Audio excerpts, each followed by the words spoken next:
사랑의 샘 평화의 소리 KCR 뉴질랜드 뉴스입니다. 한 전염병학자는 우리가 오미크론이 정점에 이르렀다고 말하기에는 너무 이르고 여전히 우리 지역사회에 만연해 있기 때문에 확진자 집계가 감소하는 것을 축하할 이유는 없다고 말했습니다.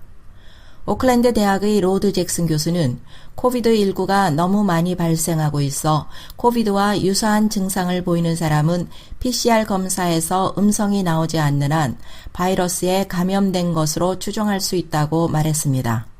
보고된 확진 사례는 지역사회에서 일어나는 실제 사례의 일부인 것으로 생각되며 따라서 사례 수의 감소에 대한 조기 축하는 시기상조라고 언급했습니다.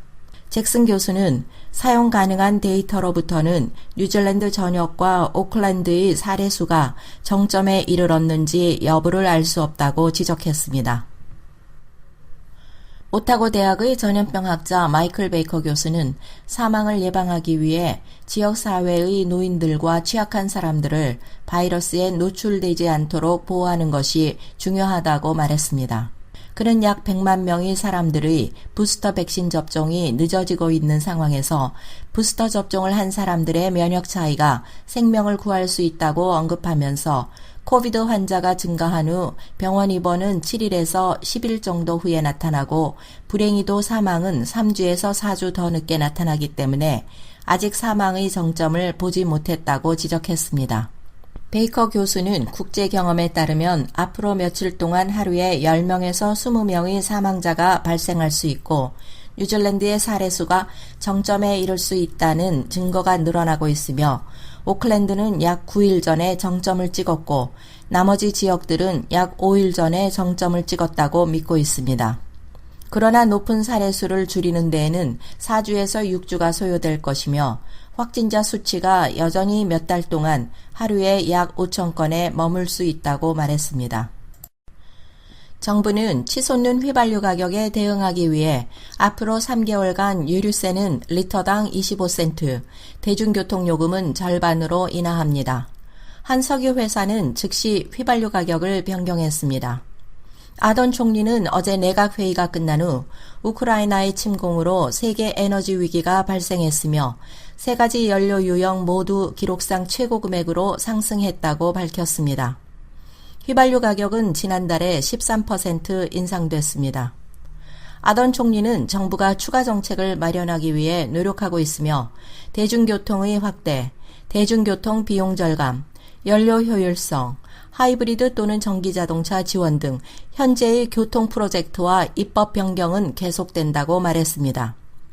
그랜트 로버트슨 재무장관은 유류 소비세 변경이 어젯밤 11시 59분부터 시행됐으며 3개월이 끝나기 전에 다시 검토될 것이라고 말했습니다.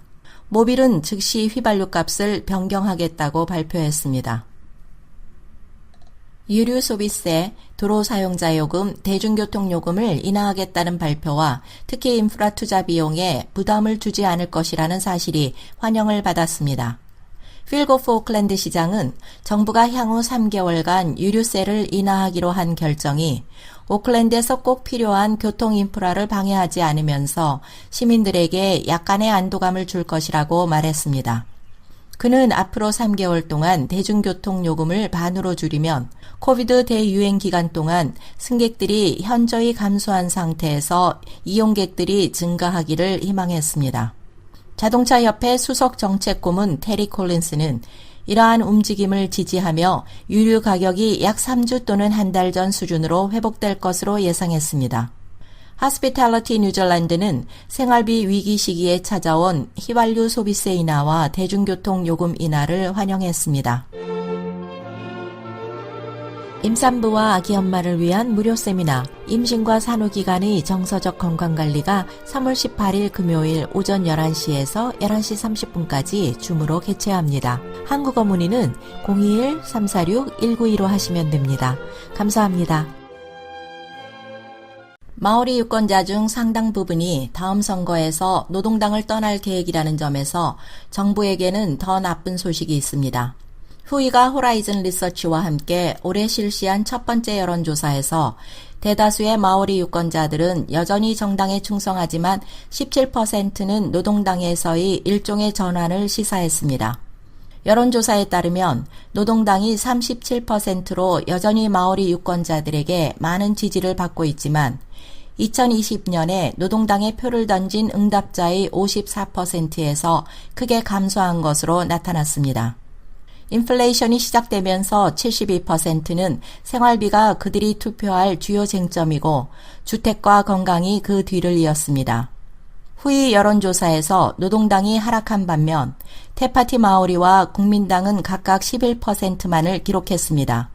한편 이번 여론조사에서 가장 높은 평가를 받은 마오리 정치인은 31%로 녹색당의 공동대표인 마라마 데이비슨입니다. 뉴질랜드는 백신 접종을 마친 관광객들을 예상보다 빨리 MIQ 없이 입국할 수 있도록 허용할 방침입니다. 저신다 아던 총리는 빠른 재개방 일정에 대해 수요일 발표할 것이라고 말했습니다.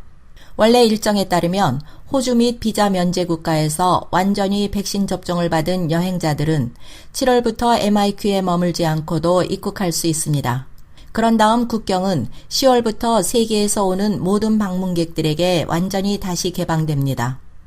호주에서 들어오는 백신 접종을 받은 뉴질랜드인들에게는 이미 국경이 완화되었으며 이제 그들은 MIQ를 건너뛰고 도착 시 대신 자가격리를 할 수 있습니다.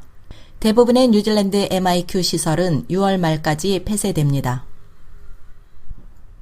뉴질랜드 정부는 호주의 홍수 피해 지역사회들이 요청할 경우 기꺼이 도울 의향이 있다고 밝혔으며 홍수 피해를 복구하는 데 20억 달러 이상이 소요될 것으로 보입니다. 뉴사우스웨일즈 수상 돈 페로테트는 이번 피해는 예측되지 않았으며 기상청도 예측한 것이 아니라고 말했습니다. 기상청은 대신 보통의 범람을 예측했으나 홍수는 파괴적이며 치명적이었습니다. 초기 추정치로 홍수 피해는 20억 달러로 추산됐습니다. 아던 총리는 홍수에 관한 우리는 항상 도울 준비가 되어 있다고 말했습니다. 오늘의 환율 정보입니다. 뉴질랜드 달러와 대비 원화의 기준 환율은 841원 22전, 한국에서 보낼 때 849원 63전, 한국에서 받을 때 832원 81전입니다.